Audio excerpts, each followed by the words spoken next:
ওই গুহাবাসী যুবকদের মধ্যে একজন। আমরা 7 জন যুবক, আজ থেকে 309 বছর আগে আমরা 7 জন যুবক ছিলাম, ইমানদার যুবক। তৎকালীন সময় আমাদের বাচ্চা ছিল দাকিয়ানুস।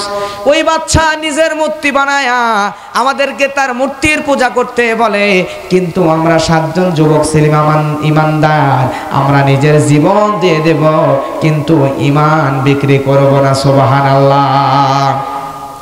বাচ্চা আমাদেরকে হত্যার সিদ্ধান্ত নিল, আর আমরা 9 জন যুবক ওই বাচ্চার রাজ্য থেকে, রাষ্ট্র থেকে রাতের বেলা পালায়ন করলাম।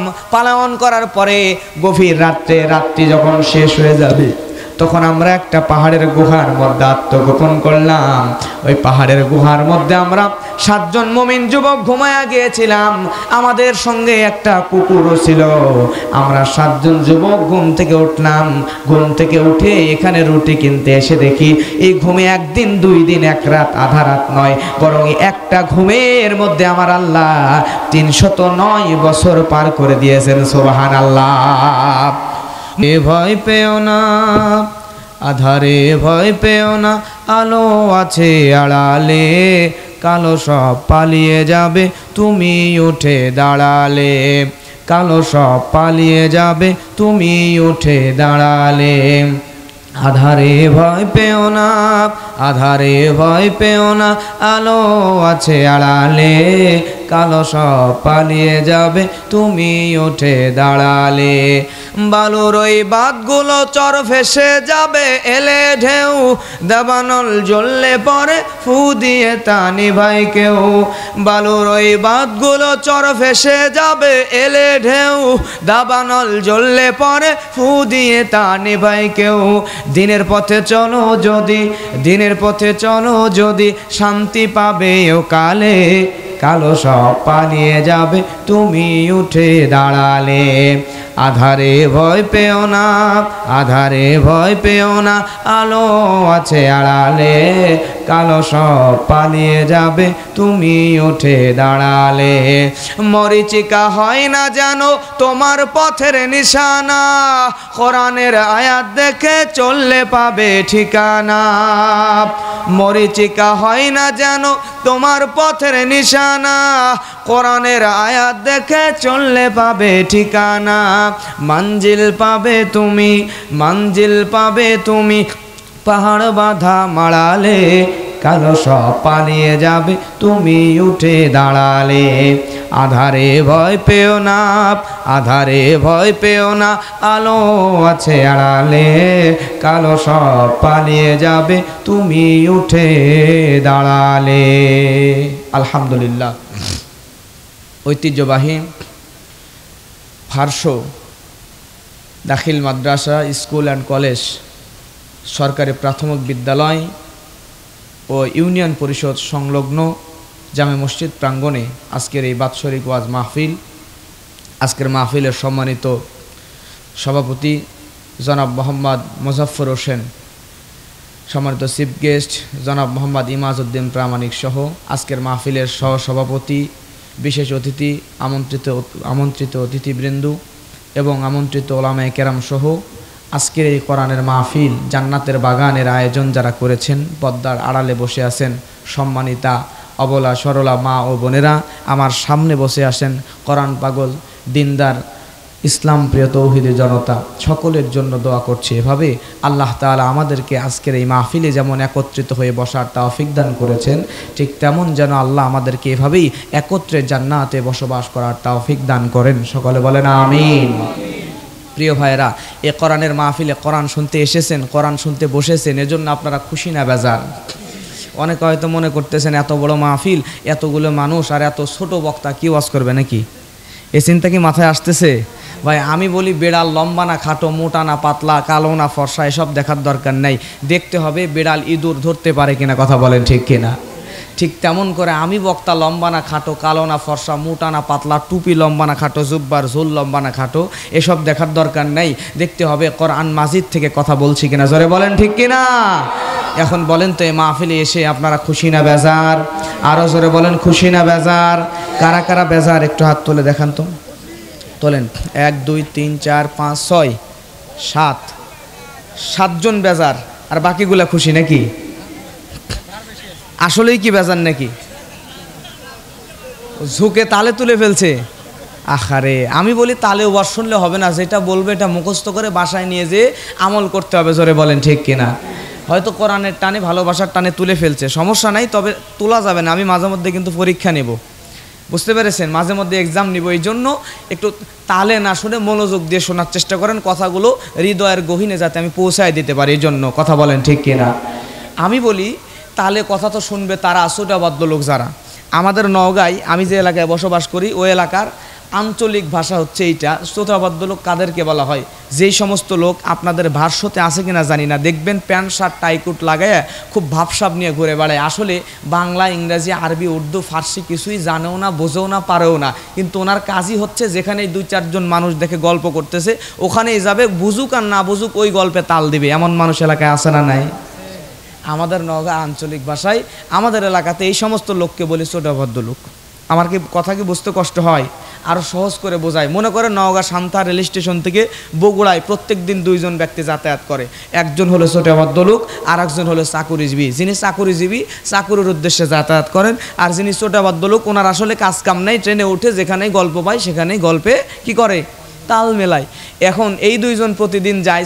চাকুরিজীবী যিনি, উনি কোনো এক কারণে 3 দিন ট্রেনে উঠে নাই। জোরে সবাই জবান খুলে বলবেন কয়দিন? 3 দিন পর যখন ট্রেনে উঠছে, ওঠার পরে ছোটবদ্ধ লোক চাকুরিজীবীকে জিজ্ঞেস করছে, ভাই 3 দিন হলো আপনাকে ট্রেনে দেখলাম না, কারণটা কি? আসেন নাই কেন, ছিলেন না কেন, কোথায় ছিলেন একটু বলেন তো। চাকুরিজীবী বলছে, ভাই বড়ই কষ্টের কথা, গত 3 দিন আগে আমার বড় বোন ডেলিভারি কেসে মারা গেছে। কি কেসে? জোরে বলেন। ছোটবদ্ধ লোক বোঝে না যে ডেলিভারি কেসটা আসলে কি জিনিস। আপনারা বোঝেন তো নাকি? এখন তাল দেওয়া লাগবে কথায়, হট করে উঠেই বলতেছে, ভাই ডেলিভারি কেস খুব মারাত্মক কেস, এই কেসে গত 1.5 মাস আগে আমার বাপও মরছে। আচ্ছা বলেন তো, এভাবে কথা শুনলে হবে? প্রিয় ভাইরা, আমি বেশি কথা বলবো না, 1 ঘন্টা কথা বলবো, আর 10-15 মিনিট কালেকশন করে সর্বমোট হয়তো 1.5 ঘন্টা কথা বলবো। এরপরে আপনাদের ছুটি দিয়ে বাসায় পাঠিয়ে দেবো ইনশাআল্লাহ। এর জন্য তাহলে কথা শুনবেন না, 1 ঘন্টা কথা শুনবো মধ্যে মুজাহিদের মতো কোরআন প্রেমিক তৌহিদি জনতা। আর আমি জানি যে নওগাঁ জেলার মাটি হচ্ছে কোরআন প্রেমিকদের ঘাঁটি। জোরে বলেন ঠিক কিনা? এই মানুষটা আর কিছু করুক আর না করুক, যে মানুষটা নামাজ ঠিক মতো পড়েও না সেই মানুষকেও কিন্তু কোরআনকে সেই মানুষটাও জীবনের চাইতে বেশি ভালোবাসে। জোরে বলেন ঠিক কিনা? অতএব বসে আছেন যতক্ষণ, একটু জোরে আওয়াজ দিবেন ততক্ষণ ইনশাআল্লাহ। প্রিয় ভাইয়েরা, তাহলে আজকে তেলাওয়াত করেছি কোরআন মাজিদের চমৎকার জনপ্রিয় একটি সূরা। এই সূরাটির নাম হচ্ছে সূরাতুল কাহাফ। নাম কি বলেন? কাহাফ। এই সূরার আলোকেই আজকে 1 ঘন্টা কথা বলবো, কিছু কথা বলেই ছুটি দিয়ে দেব। জোরে বলেন ইনশাআল্লাহ। প্রিয় ভাইয়েরা, কোরআন মাজিদে বহু সূরা আছে, 114টা সূরা আছে। এই 114টা সূরার মধ্যে জনপ্রিয় একটা সূরা হচ্ছে সূরাতুল কাহাফ। এই কাহাফ সূরার মধ্যে এই সূরার মূল বিষয়বস্তু হচ্ছে 7 জন যুবকের, যেই যুবকদের বলা হয় আসহাবে কাহাফ, এই 7 জন যুবকের ঘটনা হচ্ছে এই সূরার মূল বিষয়বস্তু। আমার কথা কি বুঝতে কষ্ট হয়? এই সূরা কাহাফ কোরআন মাজিদের 18 নম্বর সূরা। সবাই জবান ছেড়ে দিয়ে বলবেন, আজকের ওয়াজটা মুখস্থ করতে হবে। সবাই বলবেন সূরাটির নাম্বার কত? আরও জোরে বলেন কত?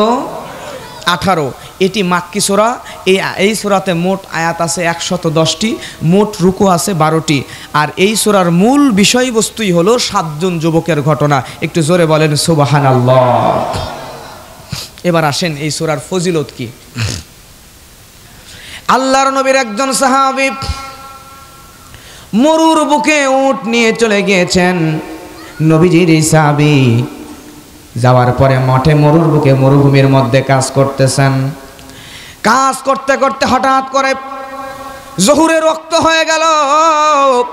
জহুরের রক্ত হয়ে যাওয়ার পরে নামাজের জন্য যখন নবীজির সাহাবী দাঁড়ায় যাবে, একটু আপনারা বলেন তো মরুভূমির মধ্যে বালুর উত্তাপ, তাপ কম নাকি বেশি? এত উত্তাপ, এত তাপ। এই তাপের মধ্যে নবীজির এই সাহাবী নামাজে দাঁড়ায় যাবে। নামাজের জন্য যখন দাঁড়ায় যাবে, দাঁড়ানোর সময় আল্লাহু আকবার বলে নামাজে দাঁড়িয়ে গেলেন। প্রচুর তাপ মরুর বুকে, বালির ওপরে। এই তাপের মধ্যে, কনকনে রোদের তীব্রতার মধ্যে যখন নামাজ শুরু করে দিল, সাহাবী সর্বপ্রথম তেলাওয়াত করলো উম্মুল কোরআন, অর্থাৎ সূরা ফাতিহা। কোন সূরা? সূরা ফাতিহা।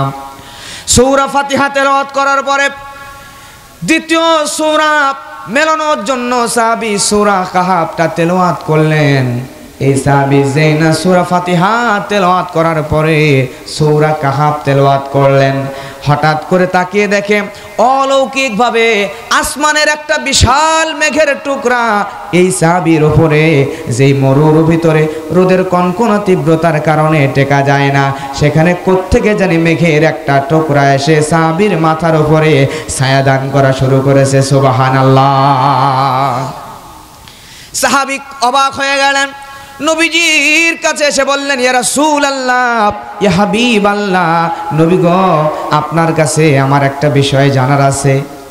আমি যখন মরুর বুকে নামাজের জন্য দাঁড়িয়ে গেলাম, দাঁড়িয়ে যাওয়ার পরে আমার মাথা, আমি যখন সূরা কাহাফটি তেলাওয়াত করা শুরু করলাম, হঠাৎ করে লক্ষ্য করে দেখলাম আসমান থেকে মেঘের একটা টুকরা আমার মাথার উপর অলৌকিকভাবে ছায়া দিতে শুরু করেছে। নবী গো, বুঝলাম না কি কারণে আসমানের মেঘ আমার মাথার উপর ছায়া দেওয়া শুরু করলো। আল্লাহর নবী সঙ্গে সঙ্গে বলল, আমার সাহাবী, তোমার মাথার উপরে আসমানের মেঘ ছায়া দেওয়ার কারণ হলো তুমি সূরা কাহাফটা তেলাওয়াত করেছো। এই সূরা কাহাফ তেলাওয়াত করার কারণে আমার আল্লাহ এত বেশি খুশি হয়েছেন, যার কারণে এটা একটা রহমত তোমার মাথার উপরে আমার আল্লাহ দিয়েছেন। সুবহানাল্লাহ। প্রিয় ভাইরা আমার, শুধু তাই নয়, আমরা যদি কেউ জুমার দিনে, জুমাবারে আমরা যদি কেউ এই সূরা কাহাফটা একবার তেলাওয়াত করে নেই, জুমার দিনে, শুক্রবারের দিনে একবার সূরা কাহাফ তেলাওয়াত করলে, এই শুক্রবারের সূরা কাহাফ তেলাওয়াত করার কারণে পরের শুক্রবার পর্যন্ত আল্লাহ রব্বুল আলামিনের কোরআনে নাজিলকৃত এই সূরা কাহাফ আপনার ঈমানি নূরকে বৃদ্ধি করে দেন। সুবহানাল্লাহ। তার মানে আপনি শুক্রবারের দিনে যদি এই সূরা কাহাফটা তেলাওয়াত করেন, এই শুক্রবারে তেলাওয়াত করলে এই শুক্রবার থেকে পরের শুক্রবার পর্যন্ত আপনার ভেতরে আমার আল্লাহ অলৌকিকভাবে নূর পয়দা করে দিবেন। জোরে বলেন সুবহানাল্লাহ। নবীর আরেকজন সাহাবীর নাম হচ্ছে আবু দারদা রাদিয়াল্লাহু তাআলা আনহু। নাম জোরে বলেন কি? আবু দারদা। তিনি বলছেন, মান হাফিজা আশার আয়াতিম মিন আওয়ালি সূরাতিল কাহাফ ইউসিবা মিনাদ দাজ্জাল। জোরে বলেন আল্লাহু আকবার। সাহাবী বলছেন, যদি কোনো ব্যক্তি, যদি কোনো বান্দা, নবী বলেন, যদি কোনো বান্দা এই সূরা কাহাফের উপরে নিয়মিত আমল করে, তাহলে কিয়ামতের আগে যে দাজ্জাল আসবে, মানুষদেরকে পথ ভুলিয়ে জাহান্নামের দিকে নিয়ে যাবে, এই সূরা কাহাফের উপরে নিয়মিত আমল করার কারণে, এই সূরা কাহাফের 1 থেকে 10 নম্বর আয়াতের নিয়মিত আমল করার কারণে আল্লাহ রাব্বুল আলামিন ওই বান্দাকে, যে বান্দা নিয়মিত তেলাওয়াত করবে, ওই বান্দাকে দাজ্জালের ফিতনা থেকে আমার আল্লাহ হেফাজত করবেন। সুবহানাল্লাহ। প্রিয় ভাইয়েরা আমার, গভীর মনোযোগ দিয়ে শোনেন। এতক্ষণ বলছিলাম সূরা কাহাফের ফজিলত। এবার আসেন, আল্লাহ রাব্বুল আলামিন কেন সূরা কাহাফটা নাজিল করলেন কোরআনে? আল্লাহ কোন কারণে নাজিল করলেন? নাজিলের কারণটা কি? তৎকালীন সময় নবীজি যখন মাক্কি জীবনে দাওয়াত দেওয়া শুরু করলেন, আমার নবীজির দাওয়াতের কারণে মক্কার কাফেরেরা একত্রিত হয়ে গেল। মুহাম্মদ বিন আব্দুল্লাহ সে আসলে সত্য নবী নাকি সে মিথ্যা নবী, এটা যাচাই করা দরকার। আল্লাহর নবীকে যাচাই করার জন্য, আল্লাহর নবী সত্য নবী নাকি নবীজি আমার মিথ্যা নবী, এজন্য যাচাই করবেন। এমপি সাহেব কথা বলুন।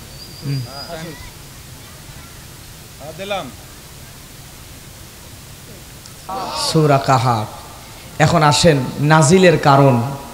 আজকের এই মাহফিলটার আয়োজন করেছে, এই আয়োজনের পিছনে একটা কারণ আছে না নাই? মাহফিলের আয়োজন করার পিছনে কারণ হচ্ছে মানুষ দূর দূরান্ত থেকে আসবে, এসে কোরআন সুন্নাহ থেকে কিছু শুনে কোরআনের আলোয় নিজের জীবনটাকে আলোকিত করে জান্নাতি মানুষ হয়ে যাবে। কথা বলেন ঠিক কিনা? আমার প্রিয় ভাইয়েরা আমার, দুনিয়ার জমিনে তাকিয়ে দেখেন, দুনিয়াতে মানুষরা কোনো কারণ ছাড়া কিন্তু কোনো কাজ করে না। আজকে মসজিদ তৈরি হচ্ছে, তৈরি করার পিছনে কারণ হলো মানুষগুলো মসজিদে গিয়ে ইবাদত বান্দেগি করবে। কথা বলেন ঠিক কিনা? মাদ্রাসা তৈরি হয়েছে, মাদ্রাসা তৈরি হওয়ার পিছনে কারণ হলো দ্বীনি ইলম শিক্ষা করবে। ঠিক তেমন করে দুনিয়ার দিকে তাকিয়ে দেখেন, আল্লাহর সৃষ্টি মানুষ কোনো কারণ ছাড়া কিন্তু কোনো কাজ করে না। তাহলে বলেন তো, যে আল্লাহ রব্বুল আলামিন ওই মানুষ বানালেন, ওই মানুষদের সৃষ্টিকর্তা আল্লাহ কোরআনের মধ্যে কোনো কারণ ছাড়া কি সূরা কাহাফ নাজিল করেছে নাকি? আল্লাহ রাব্বুল আলামিন কোন কারণে সূরা কাহাফটা নাজিল করলেন দেখেন। নবী আমার মক্কায় যখন কাফেরদেরকে দাওয়াত দেওয়া শুরু করে দিলেন, নবীজির দাওয়াতের কারণে এই মক্কার কাফেরেরা যখন নবী আমার কাফেরদেরকে দাওয়াত দেওয়া শুরু করে দিলেন, দাওয়াত দিতে দিতে মক্কার কাফেরেরা একত্রিত হয়ে গেল।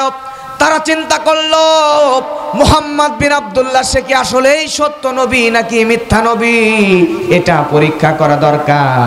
তারা পরীক্ষা যে কেমনে করবে, কাফের মুশরিকদের কাছে পরীক্ষা করার কোনো উপায় বুদ্ধি নাই। তারা চিন্তা করলো, তাহলে আমাদের কাছে তার এলেম মাপার মতো যোগ্যতা তো নাই, তাহলে কি করা যায়? মক্কার কাফেরেরা, মক্কার মুশরিকেরা তৎকালীন সময়ে 2 জন লোককে মক্কা থেকে মদিনায় পাঠিয়ে দিল। মদিনায় তখন কিন্তু প্রচুর ইহুদিদের বসবাস ছিল। মক্কার মুশরিকেরা চিন্তা করলো, মদিনার ইহুদিদের কাছ থেকে আমাদের মুশরিকদের মধ্যে থেকে 2 জন প্রতিনিধিকে পাঠিয়ে দিব, যারা তাদের কাছে যাবে। যাওয়ার পরে মুহাম্মদ বিন আব্দুল্লাহকে পরীক্ষা করার জন্য কিছু প্রশ্ন নিয়ে আসবে। যেই প্রশ্নের উত্তর যদি দিতে পারে তাহলেই মুহাম্মদ বিন আব্দুল্লাহ সত্য নবী, আর না পারলে সে আসলে ভণ্ড নবী। জোরে বলেন নাউজুবিল্লাহ। এই মক্কার মুশরিকেরা 2 জনকে পাঠিয়ে দিল ইহুদি আলেমদের কাছে। এই 2 জনের মধ্যে একজনের নাম হলো নাজেরা বিন হারেস, আর একজনের নাম হলো উকবা বিন আবু মুঈত। এই 2 জনকে মদিনায় ইহুদি আলেমদের কাছে পাঠিয়ে দেওয়া হলো। পাঠিয়ে দেওয়ার পরে ইহুদি আলেমদের কাছে গিয়া সব যখন সত্য কথাগুলো খুলে খুলে বলে দিল, বলেন তো ওই মক্কায় একজন নবীর আবির্ভাব হয়েছে, সে কি আসলে সত্য নবী কিনা একটু আমাদেরকে বলেন। সঙ্গে সঙ্গে ইহুদি আলেমেরা তারা মনে করেছে, ইহুদিরা তাওরাত পড়েছে, ইনজিল পড়েছে, তারা তো বহু আসমানি কিতাবগুলো অধ্যয়ন করেছে, তাদের কাছে তো অনেক জ্ঞান আছে, ইলম আছে, তাদের কাছে গিয়ে জিজ্ঞাসা করলে হয়তোবা তারা মুহাম্মদকে আটকানোর জন্য কিছু একটা বলতে পারবে। ইহুদি আলেমরা এই নাজারা ইবনে হারেস এবং উকবা ইবনে আবু মুঈতকে বলে দিল, তোমরা শুনে নাও, তোমরা যখন মক্কায় ফিরে যাবা আমরা তোমাদেরকে 3টা প্রশ্ন শিখিয়ে দিলাম। একটু বলেন জোরে, কয়টা? 3টা। এই 3টা প্রশ্ন গিয়া তোমরা এই মুহাম্মদ বিন আব্দুল্লাহকে করবা। এই 3টা প্রশ্নের উত্তর যদি সে দিতে পারে তাহলে সে আসলেই সত্য নবী, দুনিয়ার কোনো মানুষ তাকে আটকাইতে পারবে না। সুবহানাল্লাহ। আর যদি এই 3টা প্রশ্নের উত্তর দিতে না পারে তাহলে সে সত্য নবী নয়, সত্য নবী নয়, সে একটা ভণ্ড। প্রশ্ন জোরে বলেন, কয়টা? আরো জোরে, কয়টা? 1 নাম্বার প্রশ্ন হলো, তোমরা যাওয়ার পরে তাদেরকে প্রশ্ন করবা, মুহাম্মদ বিন আব্দুল্লাহকে বলবা, ওই গুহাবাসী যুবকদের কথা তাদের কাছে জিজ্ঞেস করবা। ওই গুহাবাসী যুবক যাদেরকে আমরা আসহাবে কাহাফ বলে জানি, আপনারা নামটা শুনেছেন তো নাকি? আসহাবে কাহাফ বলে জানি, ওই 7 জন যুবকের ব্যাপারে জিজ্ঞেস করবা। ওই যুবকদের বয়স কতদিন তারা গুহার মধ্যে বন্দী ছিল, তাদের পুরো ঘটনাটা যদি মুহাম্মদ বলতে পারে তাহলে বুঝে নিবা সে সত্য নবী, আর যদি না বলতে পারে তাহলে সে ভণ্ড নবী, এতে কোনো সন্দেহ নাই। 2 নম্বরে প্রশ্ন করব, 2 নম্বরে গিয়ে প্রশ্ন করবা, 2 নম্বরে বলবা, পৃথিবীতে একজন বাদশা ছিল, যেই বাদশা দুনিয়ার এই প্রান্ত হতে ওই প্রান্ত পর্যন্ত চষে বেরিয়েছে, এই বাদশার নাম কি, তার ঘটনাটা কি বলবা। 3 নম্বর প্রশ্ন হলো মানুষের শরীরের মধ্যে এমন একটা জিনিস আছে, যেই জিনিস মানুষের শরীর থেকে বেরিয়ে উড়ে চলে যায়, উড়ে চলে যাওয়ার সঙ্গে সঙ্গে মানুষের দেহটা নিথর হয়ে মাটিতে পড়ে যায়, জমিনে পড়ে যায়। কোন এমন জিনিস মানুষের ভেতরে আছে, ওই জিনিসটা উড়ে চলে গেলে ওই মানুষের শরীর আর কোনো কাজ করে না? বলেন তো জিনিসটার নাম কি? রূহ।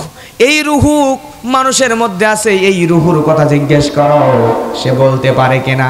তাহলে বলেন তো প্রশ্ন কয়টা? তিনটা। তিনটা প্রশ্ন যখন করলে, 1 নাম্বার গুহাবাসীদের সম্পর্কে জানতে চাইলো, গুহাবাসী যুবকদের সম্পর্কে। 2 নাম্বার বাদশাহ জুলকারনাইনের ঘটনা। 3 নাম্বার রুহু, এই রুহুর নামটা জানতে চাইলো।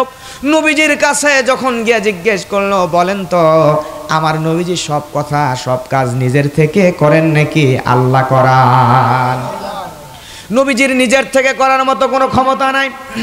আমার নবীজি সঙ্গে সঙ্গে ওই মক্কার মুশরিকরা যখন 3টা প্রশ্ন করে ফেললো, আমার নবীজি সঙ্গে সঙ্গে তাদেরকে বলল, তোমাদের এই 3টা প্রশ্নের কথা রাতের বেলা যখন জিবরিল আমিন আমার কাছে চলে আসবে, আসার পরে আমি জিবরিল আমিনের কাছ থেকে শুনে কালকে সকালবেলা এই 3টা প্রশ্নের উত্তর তোমাদেরকে জানায়া দিব। সুবহানাল্লাহ।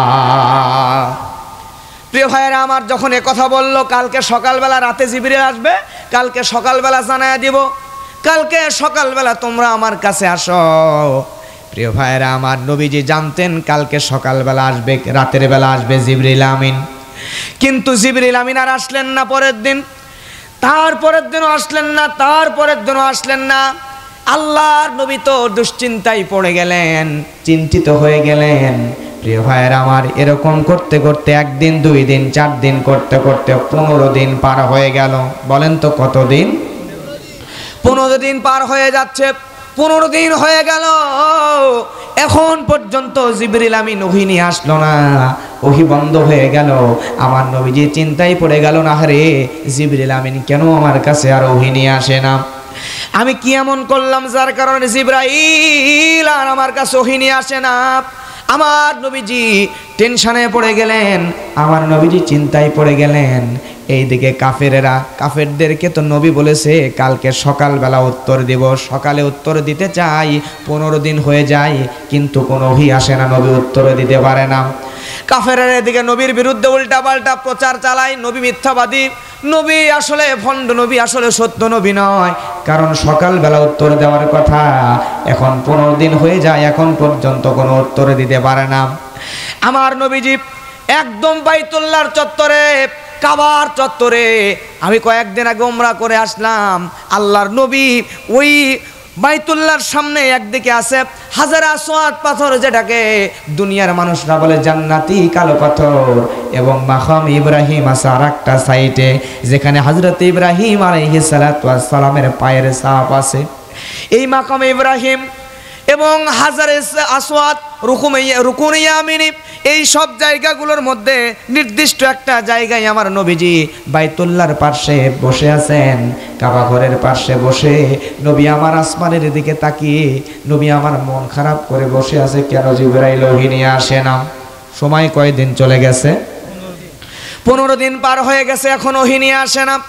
নবীজি মন খারাপ করে আসমানের দিকে তাকায় আছে। হঠাৎ করে নবী দেখে 15 দিন পরে আসমান থেকে জিবরিল আমিন শুধু একা নয়, জিবরিল আমিনের সঙ্গে আল্লাহ তাআলার 70,000 ফেরেশতার বহর এই সূরা কাহাফটা নিয়া আল্লাহর নবীর কাছে এসে দিয়ে যায়। সুবহানাল্লাহ। এটা হলো আর একটা আশ্চর্য ফজিলত, আর একটা আশ্চর্য ঘটনা। কোরআনের যতগুলো আয়াত নাজিল হয়েছে নবীর ওপর, সব আয়াত জিবরিল আমিন একা নিয়ে এসেছেন, কিন্তু এই সূরা কাহাফ এমন একটা সূরা, যে সূরা জিবরাইল আমিন একা নয়, সঙ্গে 70,000 ফেরেশতাদের বহর আল্লাহর নবীর কাছে এই সূরাটি এনে দিয়েছেন। চিৎকার দিয়ে আর একবার বলেন সুবহানাল্লাহ। আমার প্রিয় মুসলমান ভাইয়েরা, নবী আমার সূরাটা নেবেন, কিন্তু তার আগে আমার নবীজি জিবরিল আমিনকে ডাক দিয়ে বলল, জিবরাইল তুমি একটু বলো, তুমি একটু বলো তো, তুমি যে আমার কাছে ওহী নিয়ে আসলা আজকে 15 দিন পর, কিন্তু এইদিকে মক্কার মুশরিকেরা আমার বিরুদ্ধে তো উল্টাপাল্টা কথা বলা শুরু করে দিয়েছে, তুমি একটু বলো তো ওই মক্কার কাফেররা যে রকম কথা বলতেছে, আমার তো মন খারাপ হয়ে গিয়েছিল। ওহী আসার কথা ছিল পরের দিন রাত্রে, সকালবেলা আমি তাদেরকে বলে দিতাম, কিন্তু তুমি 15 দিন পরে কেন ওহী নিয়ে আসলা, কারণটা কি বলো? হযরতে জিবরিল আমিন সঙ্গে সঙ্গে বলে, নবী গো 15 দিন পরে ওহী নিয়ে আসার কারণ হলো আপনি ওই লোকদেরকে বলেছিলেন আল্লাহ তাআলার ফেরেশতা জিবরাইল রাতের বেলা আমার কাছে ওহী নিয়ে আসবে, আমি কালকে সকালবেলা তোমাদেরকে উত্তর দিয়ে দিব। কিন্তু এই কথার শেষে নবীজি ইনশাআল্লাহ কথাটা বলেন নাই। আল্লাহু আকবার। তাহলে এখান থেকে ইম্পর্টেন্ট একটা গুরুত্বপূর্ণ একটা শিক্ষা, প্রত্যেকটা কাজ করার আগে ইনশাআল্লাহ, প্রত্যেকটা কথা বলার আগে ইনশাআল্লাহ বলার দরকার। জোরে বলেন আছে না নাই? প্রিয় ভাইরা, আমাদের সমাজে কিছু মানুষ আছে দেখবেন এরকম, সভাপতি সাহেব গরু কিনতে যাবে, টাকা পয়সা পকেটে ভর্তি করে নিয়ে গরুর বাজারে, মনে করেন চৌবাড়িয়া গরুর বাজারে যাচ্ছে। আপনাদের এলাকার ইমাম সাহেব সভাপতিরে বলতেছে, হুজুর কই যাচ্ছেন? তো বলছে গরু কেনার জন্য যাচ্ছি। ইমাম সাহেব বলছে যে সভাপতি সাহেব গরু কেনার জন্য যাচ্ছেন, ভালো কথা, তো আপনি একবার গরু কিনতে যাচ্ছে ইনশাআল্লাহ, এই কথাটা বললে সমস্যা কি?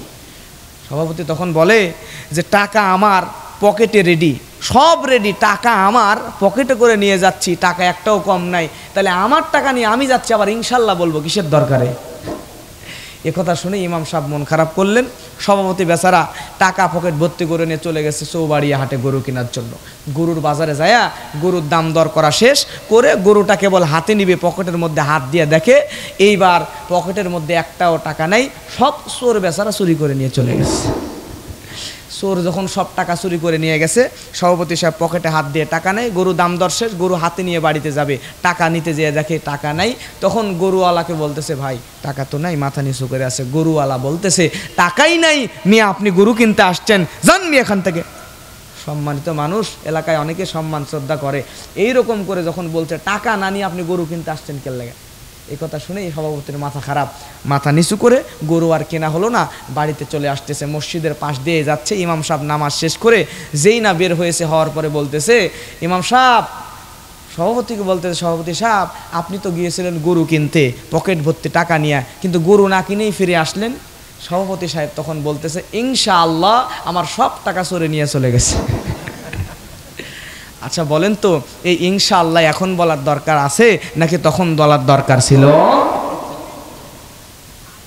প্রিয় ভাইয়েরা আমার, তাহলে প্রত্যেকটা কাজ করার আগে ইনশাআল্লাহ বলার দরকার আছে না নাই? আর একজন পয়গম্বর হযরতে সুলাইমান, এই নবী সুলাইমান আলাইহিস সালাতু ওয়াস সালাম, নবী সুলাইমান একদিন রাজ্যের লোকেদের সামনে, প্রজাদের সামনে, তার রাজ্যের সব দায়িত্বশীলদের সামনে হঠাৎ করে সিদ্ধান্ত নিয়ে নিল। তিনি বলেই ফেললেন হঠাৎ করে, আজকে এক রাত্রে আমি আমার 99 জন এরকম স্ত্রীর সঙ্গে মিলন করাবো। মিলন ঘটানোর পরে একসাথে আমার প্রত্যেকটা বিবির কোল থেকে, প্রত্যেকটা বিবির গর্ভ থেকে যাদের সন্তান আসে। কথা বললেন কিন্তু ইনশাআল্লাহ বলতে মনে নাই। ইনশাআল্লাহ বললেন না, যার কারণে আমার আল্লাহ রাগান্বিত হয়ে গেলেন। হযরতে সুলাইমান নবী এত বড় পাওয়ারফুল একজন মানুষ, তিনি করলেন ঠিকই, সব বিবিদের কাছে গেলেন ঠিকই, তাদের সঙ্গে মিলন করলেন ঠিকই, কিন্তু একটা সন্তান মাত্র জন্ম নিল, আর অন্যান্য সন্তান তো জন্ম নিলই না। এই সন্তানও জীবিত ছিল না, মৃত সন্তান জন্ম নিল। জোরে বলেন আল্লাহু আকবার। তাহলে আমাদেরকে প্রত্যেকটা কথা বলার আগে ইনশাআল্লাহ বলার দরকার আছে কিনা? আমার ভাইয়ারা, আল্লাহ রাব্বুল আলামিন নবীজিকে সূরা কাহফের 23 নম্বর আয়াত দিয়ে জানিয়ে দেন, ওয়ালা তাকুলান্না লিশাইইন ইন্নী ফাইলুন যালিকা গাদা ইল্লা আন ইয়াশা আল্লাহ। আল্লাহু আকবার। আল্লাহ রাব্বুল আলামিন সুন্দর করে বলছেন, কখনোই তুমি কোনো বিষয়ে বলিও না আমি উহা আগামীকাল করব, কিন্তু আল্লাহ যদি ইচ্ছা করে এই কথা না বলে কোনো কথাই বলবা না। তার মানে যে কোনো কাজ, যে কোনো কথা বলার আগে ইনশাআল্লাহ বলার দরকার। একটু জোরে বলেন আছে না নাই? প্রিয় ভাইরা আমার, আল্লাহর নবী জনাবে মুহাম্মদ রাসূলুল্লাহ সাল্লাল্লাহু আলাইহি ওয়াসাল্লামের উপর সূরা কাহফটা নাজিল হওয়া শুরু করে দিল। এইবারে এই সূরা কাহফের মধ্যে ওই যে 7 জন যুবক, 7 জন পাহাড়ের মধ্যে, গুহার মধ্যে 7 জন যুবক যে আত্মগোপন করেছিল, এই আসহাবে সাহাফের ঘটনাটা আবার আল্লাহ তাআলা কোরআন মাজিদের মধ্যে সূরা কাহফের মাধ্যমে নাজিল করে জানিয়ে দিচ্ছেন। আল্লাহ রাব্বুল আলামিন বলেন, নাহনু নাকুসু নাকুসু আলাইকা নাবাআহুম বিল হক। আল্লাহু আকবার। ইন্নাহুম ফিতয়াতুন আমানু বিরাব্বিহিম ওয়াজিদনাহুম হুদা। আল্লাহু আকবার। আল্লাহ রাব্বুল আলামিন সুন্দর করে জানিয়ে দিচ্ছেন, আমি আল্লাহ, আমি রব। তোমার কাছে নবী ওই বৃত্তান্ত, ওই 7 জন যুবক অর্থাৎ আসহাবে কাফের ঘটনাটা, বৃত্তান্তটা বর্ণনা করছি। আল্লাহু আকবার। ওই 7 জন যুবক ছিল কারা? তারা ছিল ইমানদার যুবক। ওই 7 জন যুবক উহাদের প্রতিপালকের উপর ঈমান এনেছে এবং তাদের ঈমান আনার কারণে আমি আল্লাহ রব্বুল আলামিন তাদের চলার শক্তি বাড়িয়ে দিয়েছি। সুবহানাল্লাহ। প্রিয় ভাইরা আমার, তৎকালীন সময় একজন জালেম বাদশা ছিল। এই জালেম বাদশার নাম হলো দাকিয়ানুস। কি নাম? দাকিয়ানুস। এই দাকিয়ানুস নামক জালেম বাদশা হঠাৎ করে তার কানের মধ্যে খবর চলে গেল, আমারই রাজ্যের মধ্যে, আমারই রাষ্ট্রের মধ্যে এমন 7 জন যুবক আছে যেই যুবকগুলা মূর্তি পূজা তো করে না এবং আল্লাহ তাআলা আমার পূজা তো করে না, তারা নাকি কোন আল্লাহর ইবাদত করে। এই দাকিয়ানুসের কানে খবর যাওয়ার পরে সৈন্য পাঠায় দিল। সৈন্যদেরকে ডাক দিয়ে বলল, সৈন্যরা তোমরা চলে যাও, চলে যাও, ওই 7 জন যুবককে এখনই ধরে আমার কাছে নিয়ে আসো। 7 জন যুবককে যখন ধরে বাদশা দাকিয়ানুসের দরবারে নিয়ে আসবে, দাকিয়ানুস আগের থেকেই জানে 7 জন যুবক আল্লাহ ছাড়া কোনো মানুষের পূজা করবে না। দাকিয়ানুস চিন্তা করলো, 7 জন যুবককে দ্বারা কেমন করে আমাকে পূজা করানো যায়, আমার মূর্তিটাকে সম্মান করানো যায়। দাকিয়ানুসের যে প্রাসাদটা ছিল, এই বিশাল বড় প্রাসাদের সামনে যে মেইন দরজা ছিল, মেইন যেই গেটটা ছিল, এই মেইন গেটটার সামনে এই বাদশা দাকিয়ানুস সুন্দর করে, মনে করেন একটা দরজা, এরকম উঁচু দরজা, সেই দরজা যদি আরও নিচু করে বানাই, আমার সাইজ সাপোজ 5 ফুট 6 ইঞ্চি, এখন যদি 5 ফুট 4 ইঞ্চির একটা দরজা বানাই, তাহলে আমি কি সোজা যেতে পারবো নাকি আমাকে নিচু হয়ে তারপর দরজা দিয়ে পার হতে হবে? নিচু হয়ে তারপর দরজা দিয়ে সামনে পার হতে হবে। এই বাদশা দাকিয়ানুস বুদ্ধি করলো যে আমি এমন একটা দরজা বানাবো, ওই 7 যুবকের চাইতে নিচু, তারা মাথা নিচু করে ওই দরজাটা দিয়ে যাতে ভিতরে প্রবেশ করে, এবং যখন মাথা নিচু করে ভিতরে প্রবেশ করবে, সামনেই আমি আমার একটা মূর্তি বানায় রেখে দিব। তাহলে সে যদিও মাথা নিচু করে ভিতরে আমার কাছে আসার জন্য প্রবেশ করলো, কিন্তু সামনেই মূর্তি, তাদের অজান্তেই সে আমাকে, আমার মূর্তিটাকে সম্মান প্রদর্শন করবে। নাউজুবিল্লাহ বলবেন না? প্রিয় ভাইরা আমার, এই বাদশা দাকিয়ানুস সঙ্গে সঙ্গে কি করল? সঙ্গে সঙ্গে এরকম দরজা বানিয়ে ফেলে দিল। বানানোর পরে দরজার ওই পারে সামনের দিকে একটা মূর্তি রেখে দিল। মূর্তি রেখে দেওয়ার পরে এই বাদশা দাকিয়ানুস ওই যুবকদেরকে আহ্বান করলো। যুবকরা যখন ওই বাদশার প্রাসাদের সামনে চলে আসলো, যুবকরা দেখতেছে সামনে মূর্তি এবং দরজা, নিচু হওয়া ছাড়া ঢোকার কোনো বুদ্ধি নাই। যুবকরা এক মুহূর্ত ভাবলো না। সেই যুবক চিন্তা করলো, জীবন যাই যাবে, এক আল্লাহ ছাড়া কোনো মানুষের নিকট আমরা মাথা নত করব না। আল্লাহু আকবার। সঙ্গে সঙ্গে যুবকরা সিদ্ধান্ত নিল কি করা যায়, মাথা নত করব। 7 জন যুবক ইমানি তজবানিয়াব, ইমানের পাওয়ার নিয়ে আমার আল্লাহ তাদের ইমানি পাওয়ারকে বাড়িয়ে দিলেন। 7 জন যুবক একসঙ্গে একটা লাঠি দিয়া দিল। এক লাঠির কারণে পুরা প্রাসাদের দরজা ভেঙে ওই পারে পড়ে গেল। সুবহানাল্লাহ। এক লাঠি দেওয়ার পরে পুরা দরজা, গেটটা ভেঙে দূরে ছিটকে গিয়ে পড়ে গেল। খবরটা বাদশা দাকিয়ানুসের কাছে চলে গেল। বলতেছে, মহামান্য আমাদের প্রেসিডেন্ট, রাষ্ট্রপতি, ও আমাদের বাদশা শোনেন, ওই যে 7 জন যুবককে দাওয়াত দিয়ে দিয়েছেন, ওই 7 জন যুবকের ইমানের এত পাওয়ার, আপনাকে সেজদা করবে না, সম্মান প্রদর্শন করবে না আপনার মূর্তিকে, বিদায় লাঠি দিয়ে অত শক্ত মজবুত দরওয়াজা ভেঙে ফেলেছে। তাদেরকে ডাকা হলো। বাদশা দাকিয়ানুস তাদেরকে ডাকলো। ডাকার পর বলে, তোমাকে এই সাহসটা দিয়েছেন কে? বলেন তো, সাহস দিয়েছেন কে? আল্লাহ বলেন, ওয়ারাবাতনা আলা কুলুবিহিম। আল্লাহু আকবার। তাদেরকে কলবের মধ্যে আমার আল্লাহ তাআলা তাদের বুকের ছাতাটা প্রসারিত করে দিয়েছেন, বুকের মধ্যে সাহস জুগিয়ে দিয়েছেন আমার আল্লাহ। জোরে বলেন সুবহানাল্লাহ। বাদশা দাকিয়ানুস এবার বলতেছেন, তোমাদের ওই রব কে? কে তোমাদের রব? তাদের রব, জোরে বলেন কে? সঙ্গে সঙ্গে তারা উঠে দাঁড়িয়ে গেল।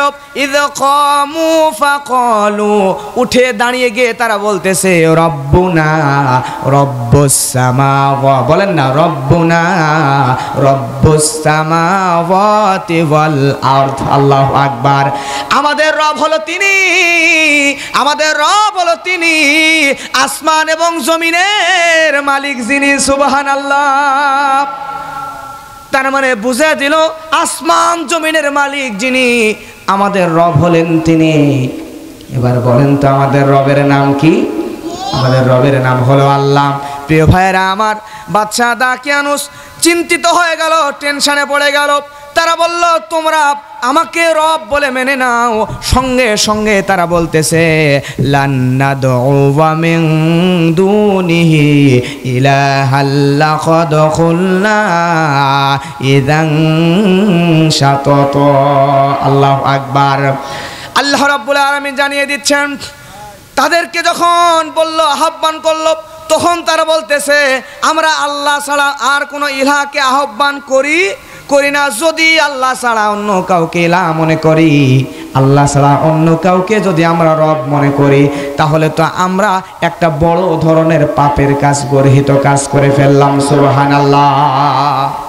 দেশের এত বড় একটা রাষ্ট্রপতি, এত বড় একটা মহান নেতা, তার সামনে কতখানি বুকে সাহস থাকলে এমন কথা বলতে পারে যে আল্লাহ ছাড়া আর কাউকে ইলাহ মানি না, আল্লাহ ছাড়া কাউকে যদি ইলাহ মেনে ফেলি তাহলে তো আমরা একটা গর্হিত কাজ, পাপের কাজ করে ফেললাম। এই কাজ আমরা 7 জন যুবক কোনো অবস্থাতেই করতে পারবো। বাদশা রাগান্বিত হয়ে গেল। রাগান্বিত হয়ে দাকিয়ানুস ওই 7 জন যুবককে বলতেছে, যুবকরা শোনো, তোমাদেরকে এক্ষুনি যদি তোমরা পরিবর্তন না হও তাহলে তোমাদেরকে আমরা এই মুহূর্তে হত্যা করব। জোরে বলেন নাউজুবিল্লাহ। হত্যার সিদ্ধান্ত নিয়ে নিল। নেওয়ার পরে বাদশারই একজন কাছের লোক বলতেছে, মহামান্য বাদশা শোনেন, আপনি যদি আজকে এই যুবকদেরকে এই অবস্থায় হত্যা করে ফেলেন তাহলে রাষ্ট্রের অন্যান্য প্রজারা বলবে বাদশা কেমন ভীতু, কেমন কাপুরুষ বাদশা 7 জন যুবককে নিজের ঘরের মধ্যে এনে তারপর হত্যা করছে। এ কথা বললে তো আপনার রেপুটেশন খারাপ হয়ে যাবে, আপনাকে মানুষরা খারাপ বলবে, আপনাকে মনে করবে দুর্বল, ভীতু বাদশা মনে করবে। অতএব এইখানে না, তাদেরকে আপনি একটা সুযোগ দেন, দিয়ে সেই সুযোগ মতো যদি তারা কাজ না করে তারপরে বাহিরে তাদেরকে হত্যা করতে হবে। জোরে বলেন নাউজুবিল্লাহ। বাদশা এবার বলতেছে, 7 জন যুবক শোনো, তোমাদেরকে আমি 3 দিনের সময় দিলাম। জোরে বলেন কয়দিন? এই 3 দিনের মধ্যে যদি তোমরা 7 জন যুবক ফিরে এসে আমাকে প্রভু বলে না মানো, ওই আল্লাহর বিরুদ্ধে যদি না যাও, তাহলে তোমাদের 7 জনকেই আমি হত্যা করবো। জোরে বলেন নাউজুবিল্লাহ। প্রিয় ভাইয়েরা আমার, এই 7 জন যুবককে এবার বাদশা দাকিয়ানুস বলল, ও যুবক, তোমরা তাহলে তোমাদেরকে 3 দিন সময় দিয়ে দিলাম। 3 দিন যখন সময় দিয়ে দেওয়া হলো, এই 3 দিন সময় দিয়ে দেওয়ার পরে এই যুবকরা বাদশার ভয় বাড়ির মধ্যে আছে, কিন্তু বাদশাকে তারা প্রভু বলে, রব বলে মানবে না। বাদশারা সঙ্গে সঙ্গে চিন্তিত, ওই 3 জন যুবক 7 জন যুবক চিন্তিত হয়ে গেল, কি করা যায়, কি করা যায়। 7 জন যুবক সঙ্গে সঙ্গে সিদ্ধান্ত নিয়ে নিল, আমরা জীবন চলে যাবে তারপরে ওই বাচ্চার কাছে গিয়ে মাথা নত করব না, তাহলে আমাদের বাঁচার উপায় একটাই, এই রাষ্ট্র থেকে আমাদেরকে হিজরত করে অন্যদিকে চলে যাওয়া লাগবে। ওই 7 জন যুবক সিদ্ধান্ত নিয়ে নিল, গহীন রাতের অন্ধকারে, রাতের বেলা ওই রাষ্ট্র থেকে, ওই এলাকা থেকে, ওই রাজার এলাকা থেকে সীমানা পেরিয়ে পার হয়ে অন্য জায়গায় দৌড়ে পালিয়ে তারা চলে যাবে, বাচ্চা যাতে তাদেরকে ধরতে না পারে। প্রিয় ভাইয়েরা আমার, এইরকম সিদ্ধান্ত নিয়ে এলো। 7 জন যুবক রাতের বেলা রাস্তা দিয়ে হাঁটা শুরু করে দিল।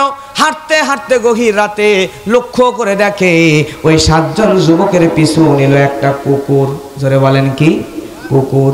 যুবকরা চিন্তা করে আমরা 7 জন যুবক তো যাচ্ছি, কিন্তু এই কুকুরটা কেন আমাদের পিছু নিল? এই কুকুরটা আমাদের পিছু নেওয়ার কারণ কি? চিন্তিত হয়ে গেল, টেনশনে পড়ে গেল, মনে মনে ভাবলো আজকে এই কুকুরটা এমনিতেই তো বিপদ, আবার মরার ওপর খাড়া। এই কুকুর মনে হয় ঘেউ ঘেউ করে চিৎকার করলে তো আমরা বাচ্চার লোকেদের কাছে ধরা পড়ে যাব, পালাইতে পারবো না। কুকুর যখন পিছনে আসতেছে, তারা ডানে গেলে কুকুর ডানে যায়, তারা বামে গেলে কুকুর বামে যায়, সামনে গেলে কুকুর সামনে যায়, পিছনে গেলে কুকুর পিছনে যায়। তারা চিন্তিত হয়ে পড়ল, আসলে এই কুকুরটা সাধারণ কোনো কুকুর নয়, এই কুকুরটা আমার রব্বুল আলামিন ওই 7 জন যুবকের সিকিউরিটি গার্ড হিসাবে তাদের সাথে পিছু পিছু দিয়ে লাগিয়ে দিয়েছেন। সুবহানাল্লাহ। যে ইমানদার যুবক আমি রবের জন্য দুনিয়া ছাড়ছে, এলাকা ছেড়ে হিজরত করে অন্য জায়গায় চলে যাচ্ছে, সেই যুবকদের জন্য আমি আল্লাহ ওই কুকুরকে বডিগার্ড হিসেবে, ওই কুকুরকে তাদের সিকিউরিটি গার্ড হিসেবে তাদের সাথে সাথে পাঠিয়ে দিলাম। জোরে বলা যাবে না সুবহানাল্লাহ? প্রিয় ভাইয়েরা আমার, ইতিহাস পড়ে দেখেন, কোরআন সুন্নাহ হাদিস পড়ে দেখেন, পৃথিবীতে মানুষ আর জিন ছাড়া কোনো প্রাণীর কিন্তু হিসাব নিকাশের পরে জান্নাতে যাবে না। শুধু মানুষ আর জিন জাতিকে আল্লাহ তাআলা জান্নাতে নেবে। গরু, ছাগল, কুকুর, দুম্বা, কুকুর, বিড়াল, এরপরে মুরগি, হাঁস, কোনো প্রাণী কিন্তু জান্নাতে যাবে না। কিয়ামতের দিন আল্লাহ তাআলা অন্যান্য সব প্রাণীগুলোকে তুরবের সঙ্গে, মাটির সঙ্গে মিশিয়ে দিবে। আমার আল্লাহ সব কিছুকে যদিও মাটির সঙ্গে মিশিয়ে দিবে, একটা মাত্র প্রাণী জান্নাতে যাবে। ওই প্রাণীটা হলো ওই আসহাবে কাহফের সঙ্গে, ওই 7 জন যুবকের সঙ্গে থাকা ওই সঙ্গী কুকুরটা জান্নাতে যাবে। সুবহানাল্লাহ। আল্লাহ তাআলা একটা কুকুরকে জান্নাতে নেবে, সেই কুকুর হচ্ছে ওই 7 জন যুবকের সঙ্গী। ওই কুকুর, তাদের সাথে যে কুকুরটা ছিল, এই কুকুরটা ওই 7 জন যুবকের সঙ্গে জান্নাতেও সঙ্গী হবে। জোরে বলেন সুবহানাল্লাহ। প্রিয় ভাইয়েরা আমার, এইবার ওই 7 জন যুবক যখন যায়, কুকুরটা পিছু নিতে নিতে হঠাৎ করে ওই যুবকটা, ওই 7 জন যুবক দেখতে পেল একটা বিশাল বড় পাহাড়ের গুহা। এই পাহাড়ের গুহার মধ্যে আত্মগোপন করবে, কারণ রাতটা শেষ হয়ে গেলে যদি দিন চলে আসে, দিনের বেলা তো বাচ্চার লোকেরা আমাকে দেখলে চিনতে পারবে, আমাদেরকে হত্যা করবে। তাহলে আজকে রাতের মতো এই গুহার মধ্যে ঢুকে কিছুক্ষণ বিশ্রাম নেওয়া যাক, একথা চিন্তা করে ওই 7 জন যুবক এবার ওই পাহাড়ের গুহার মধ্যে ঢুকে গেল। 7 জন যুবক যখন পাহাড়ের গুহার মধ্যে ঢুকে গেল, ঢোকার পরে 7 জন যুবক রেস্ট নেওয়ার জন্য গুহার ভিতরে গিয়ে একটুখানি কাত হয়ে গেল শোয়ার জন্য।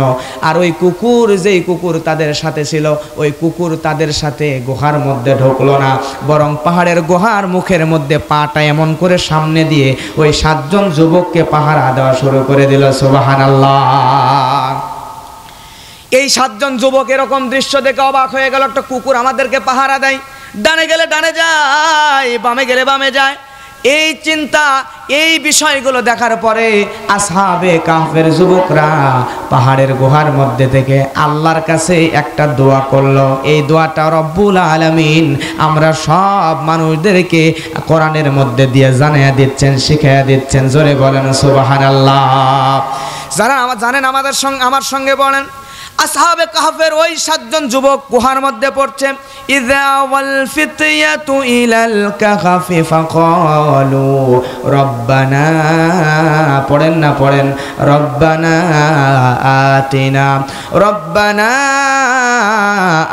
আতিনা মিন লাদুনকা রাহমা ওয়া হায়্যি লানা মিন আমরিনা রাশাদা। আল্লাহু আকবার।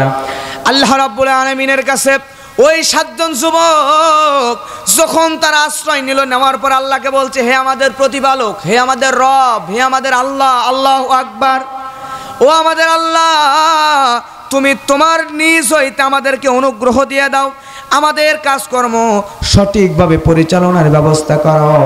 তার মানে আল্লাহর কাছে অনুগ্রহ চাচ্ছে, আল্লাহর কাছে দোয়া চাচ্ছে। ওই 7 জন যুবক আল্লাহর কাছে যখন দয়া চাইলেন, আল্লাহর কাছে অনুগ্রহ চাইলেন। তার মানে ওই জালেম বাদশা দাকিয়ানুসের কাছ থেকে যখন এই 7 জন যুবক আল্লাহর কাছে আশ্রয় চায়, তখন আল্লাহ তাআলা গুহার মধ্যে কত সুন্দর একটা সিস্টেম করে দিলেন। আল্লাহ রাব্বুল আলামিন কোরআনে সঙ্গে সঙ্গে আমাদেরকে কোরআনের মধ্যে আয়াত দিয়ে জানিয়ে দিচ্ছেন, ফাতারাবনা আলা আযানিহিম ফিল কাহফি সিনিনা আদাদা। আল্লাহু আকবার। আল্লাহ রাব্বুল আলামিন কোরআন মাজিদের মধ্যে আয়াত নাজিল করে জানিয়ে দেয়, ওই আসহাবে কাফের লোকেরা যখন ওই পাহাড়ের গুহার মধ্যে ঢুকে আমি আল্লাহর কাছে অনুগ্রহ চাই, আমার আল্লাহ রাব্বুল আলামিন তখন ওই 7 জন আসহাবে কাফের যুবকদের জন্য ওই গুহার মধ্যে ঘুমের ব্যবস্থা করে দিলেন। জোরে বলেন সুবহানাল্লাহ। কয়েক বছর ঘুমের ব্যবস্থা করে দিলেন। আমাদের ঘুম কতদিন হয়? জোরে বলেন কতদিন হয়? একদিন এক রাত ঘুম হয়, এর বেশি কিন্তু আমরা ঘুমাইতে পারি না। কিন্তু আল্লাহ রাব্বুল আলামিন ওই আসহাবে কাহফের যুবকদের জন্য এক রাত নয়, বরং কয়েক বছর ঘুমের ব্যবস্থা করে দিলেন। সুবহানাল্লাহ। এখন বলেন তো, ওই যুবকরা যেখানে ঘুমায় আছে ওই জায়গায় কি কোনো বিছানা আছে নাকি? কোনো বিছানা নাই, মাটির ওপর ঘুমায় আছে। আপনি আমি যখন মারা যাব, মাটিতে রেখে আসবে কবরে, তখন মাটি আমাদের লাশ খেয়ে নেবে কি নেবে না? আপনি মানুষ, আপনিও যদি ওই মাটির ওপরে প্রতিদিন যদি খালি গায়ে ওইভাবে যদি শুয়ে থাকেন, তাহলে একটানা দীর্ঘদিন যদি মাটির ওপরে আপনি পড়ে থাকেন, নড়াচড়া না করেন, তাহলে কিন্তু আপনার লাশটাকে, আপনার শরীরটাকেও ওই মাটিয়ে খেয়ে নেবে। কথা বলেন ঠিক কিনা? ওই আসহাবে কাফের যুবকেরা পাহাড়ের গুহায় মাটির ওপরে শুয়ে আছে, কয়েক বছর, কয়েকশো বছর আল্লাহ ঘুম দিয়ে দিচ্ছেন। তাহলে এক লাগাতার যদি ওই জায়গায় ঘুমায়া থাকে, তাহলে কিন্তু তাদের শরীরটাকে ওই ঘুমের মধ্যেই মাটিয়ে খেয়ে নেবে। কথা বলেন ঠিক কিনা? এজন্য আল্লাহ রাব্বুল আলামিন কি বলছেন দেখেন, স্বভাবতই তারা যখন ঘুমায় আছে, এমনভাবে ঘুমায় আছে, তাদেরকে আমি আপনি যদি দেখতাম তাহলে দেখে মনে হতো তারা ঘুমায় নাই, জেগে আছে, কিন্তু আসলে তারা ঘুমায় আছে। আল্লাহ কোরআনে বলছেন, ওয়া তাহসাবুহুম আয়াকাযুম ওয়া হুম রুকুদ। আল্লাহু আকবার। তাদের দেখলে মনে হবে জাগ্রত, আসলে তারা নিদ্রিত, ঘুমন্ত। জোরে বলেন সুবহানাল্লাহ। আল্লাহ তাআলা বলছেন, ওয়া নুকাল্লিবুহুম যাতাল ইয়ামিনি ওয়া যাতাশ শিমা ওয়া যাতাশ শিমাল। আল্লাহু আকবার। প্রিয় ভাইরা আমার, আল্লাহ রাব্বুল আলামিন সূরা কাহফের 18 নম্বর আয়াত দিয়ে বলছেন, আমি তাদেরকে পার্শ্ব পরিবর্তন করে দিতাম। কি করে দিত? পার্শ্ব, মনে করেন আমি আপনি শুয়ে আছি, শুয়ে থাকার পরে একবার ডান কাত হলাম আর একবার বাম কাত হলাম, ঘুমের মধ্যে হয় কি হয় না? আল্লাহ তাআলা বহু বছর তাদেরকে ঘুমন্ত অবস্থায় রেখে দিয়েছেন। এখন যদি তারা ওই অবস্থায় ওইভাবে যদি ঘুমায়া থাকতো, মাটি তাদের শরীরকে খেয়ে নিত। এজন্য আল্লাহ রাব্বুল আলামিন তারা যখন শুয়ে থাকে, তখন আল্লাহর ফেরেশতা দ্বারা তাদেরকে একবার ডান কাত করে দেয় আর একবার বাম কাত করে পার্শ্ব পরিবর্তন করে দেয়। সুবহানাল্লাহ। আর সাথে যে কালবুন কুকুরটা ছিল, ওই কুকুর গুহার মুখে পা প্রশস্ত করে আছে, সেও কিন্তু ঘুমায় গেছে। সুবহানাল্লাহ বলবেন না? কুকুর ওইভাবে পা সামনের দিকে ঘুমায় আছে।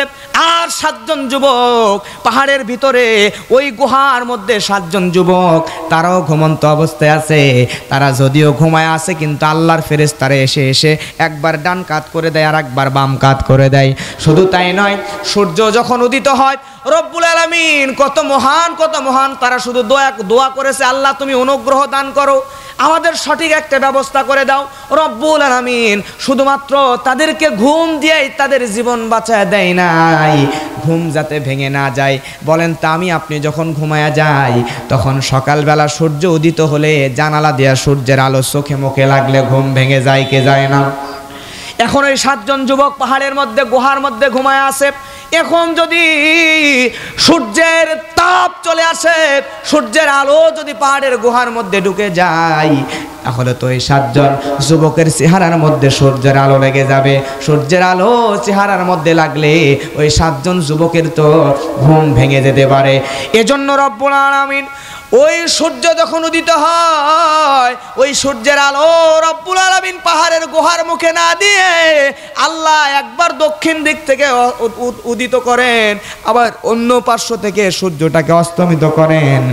এই দিক পাহাড়ের গুহা, এদিক থেকে উদিত করে এদিকে অস্তমিত করে দেয়, ঘোরায়া ফিরে সূর্য ডোবান এবং ওঠান পাহাড়ের গুহার ভিতরে যাতে সূর্যের আলো না ঢোকে। চিৎকার দিয়ে বলেন সুবহানাল্লাহ। যুবকরা ঘুমায় আছে, যুবকদের ঘুম কিন্তু ভাঙে নাই।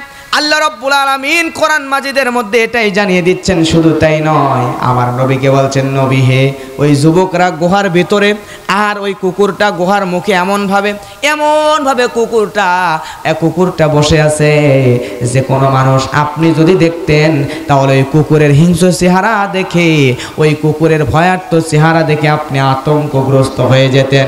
ওই কুকুরকে দেখলে আপনি পিছন দিকে দৌড়ে পালায়া যেতেন। সুবহানাল্লাহ।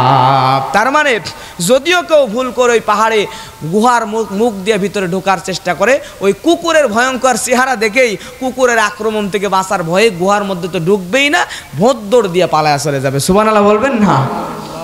প্রিয় ভাইয়েরা আমার, এইবারে লক্ষ্য করেন, আল্লাহ রাব্বুল আলামিন ঘুম না ভাঙার কারণে ওই সূর্যটাকে পর্যন্ত পাহাড়ের গুহার মধ্যে দেন না।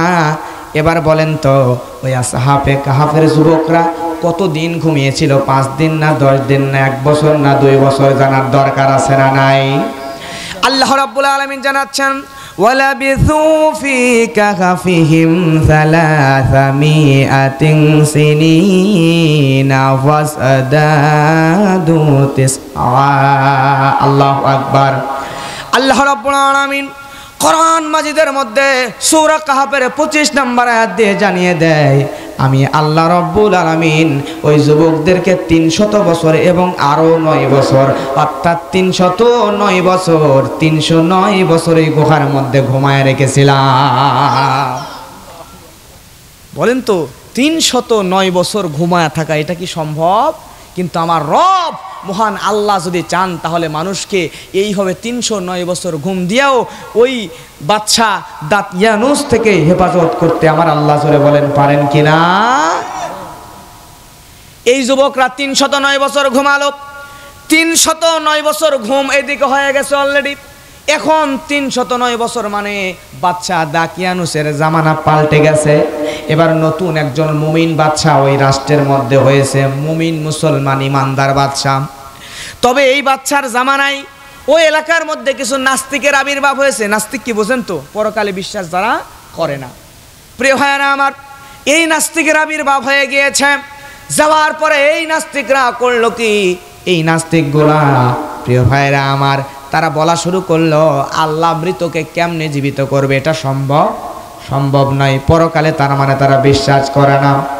তখন ওই মুমিন বাদশা আল্লাহর কাছে দোয়া করলো, রব্বুল আলামিন, আপনি এমন কাউকে, এমন কোন অলৌকিক ঘটনা আপনি আমাদের দেখায় দেন, আমাদের সমাজের মধ্যে এমন কিছু অলৌকিক ঘটনা ঘটায় দেন যে অলৌকিক ঘটনা দেখে এই নাস্তিকদের চোখ খুলে যাবে। জোরে বলেন সুবহানাল্লাহ। দোয়া করলো মুমিন বাদশা। এইদিকে 309 বছর ঘুমানোর পরে ওই আসহাবে কাহাফের যুবকদের ঘুম ভাঙা শুরু করলো। সুবহানাল্লাহ বলবেন না?